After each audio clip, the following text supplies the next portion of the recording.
Hi everyone, today we're going to be reviewing the TCL 305. The box is very simple, has some specs on the back.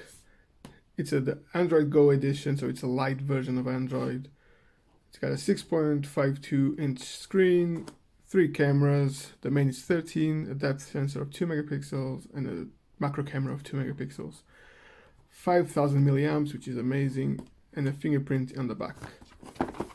Inside the box you'll find only a 10-watt charger, only, better than Samsung and other competitions. Now they don't have any chargers. This one at least has a 10-watt charger, SIM ejector tool there, and some booklets. Now, the phone. The phone is a typical entry Android phone, plastic build quality. It's a shiny back, so you can expect some fingerprints. 3 cameras that we saw the specs for. Quite tactile buttons actually, they're not bad. They are plastic as well. It's got these chamfered edges on the top, which goes into a round type of edge, if you can see here. Let's get some focus. Yeah, so it's round here, but on top it's more of a chamfered edges, just flat. You can find the noise cancelling headphone here, the headphone jack on top as well. On this side you have the SIM ejector. It's a full 2 SIMs and the micro SD slot. It doesn't have a rubber band, so don't expect any type of IP certification here. On the bottom we have a single speaker, USB-C charger, and a microphone. These look like 2 speakers, but only one is a speaker. I think it's this one, and this one is just a microphone. On the front we have a 6.5-inch HD only screen, but for an entry phone it's more than enough. The bezels are fairly chunky. On top of the bezels there's still quite a bit of plastic next to it, which makes it even more chunky. What can I tell more about the build quality? The vibration motor is quite weak. The fingerprint is actually quite responsive, it's good. The speaker is just of average volume, but it's good enough. But if you're outdoors, it's going to be hard to hear anyone talk. Inside the phone we have a Helio A22. It's a low-range CPU or SoC built on a 12nm technology. I was expecting this not to be as battery friendly because it's quite a big silicon, but actually the battery really surprised me. It's got 2 gigs of RAM, 32 gigabytes of storage. It's only eMCC 5.1, which is quite a slow storage. And the screen is an IPS type. Goes up to 450 nits in auto mode. It's okay, it's average. But again, it's an entry phone. It costs around £100, so I wouldn't expect much more than this. The software is stock, basically stock Android. Apologies. Here on top. And it's Android Go, so it's a light version of Android. Here are the specs again. This is the model 6102D, 32 GB of storage, 2 GB of RAM, 5000 milliamps, and the low resolution screen. Front facing camera is a 5 megapixel, which is not too bad. You can't forget about HDR in the front or the back. There's just no HDR.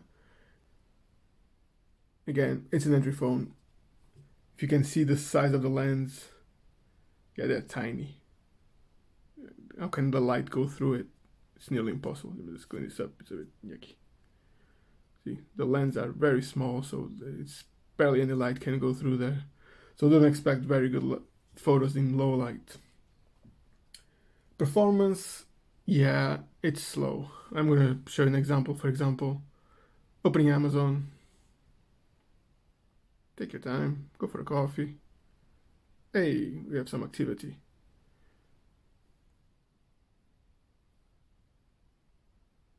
eBay. Taking time. Hey. Yeah, it's not the fastest phone. Don't expect to play any COD or Fortnite or PUBG even. forget about it. This phone is an entry phone. The people are gonna buy this. They just want a phone for phone calls, browse the internet, watch some videos, and that's it. If they need to take a picture, they can. Don't expect high quality. Videos on YouTube, you can't pick anything above 1080p. I know this is only a 720p screen, but because it's a HD plus, so it's 1600 by 720, you could technically go and watch the 1080p. You could use those extra pixels, but if you pick 1080p at 60 frames, the video is going to be choppy. It's going to be like a 5 frames video. It just can't handle it, the CPU.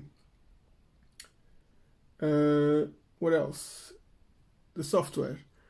So this is Android Go, and their basic launcher that comes out of the box doesn't even allow to put widgets on the home screen. So it's very basic, barely any bloatware. Maybe I think it was only 5 apps, and they are easily uninstallable. So I prefer to use widgets, like I see here, the phone widget. And for this, I installed the Nova launcher. With that, just like on any other Android phone, everything works perfectly. Slow, but works.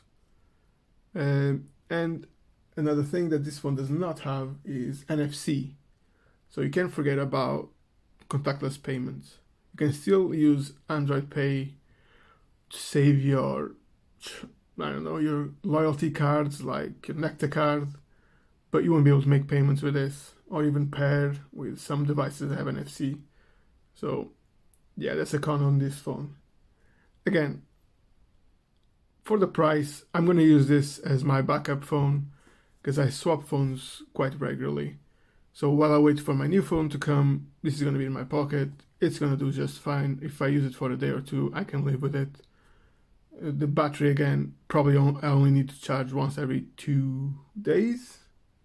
Maybe 3, because it is just the low resolution screen, the low performance CPU, the battery just doesn't do any effort, just lasts and lasts and lasts. So again, this will be my temporary phone while I wait for other phones to review. Oh, I forgot to mention, software. It's got Android 11, so we're already going to Android 13 in a couple of months. This is still running Android 11 with April security patch. So I don't think TCL is going to support this device for too long. Don't expect this to receive, I would say, Android 12, to be honest. It's an entry phone. They just release it. Maybe release some patches every few months for security purposes, but they're not going to support this for too long. For £100, what do you expect? Subscribe down below. As soon as I have more phones to review, I'll post them. And leave your opinion down in the comments if you want me to change anything, if you want to go through into more detail in some other areas of the phone. Enjoy. Thank you.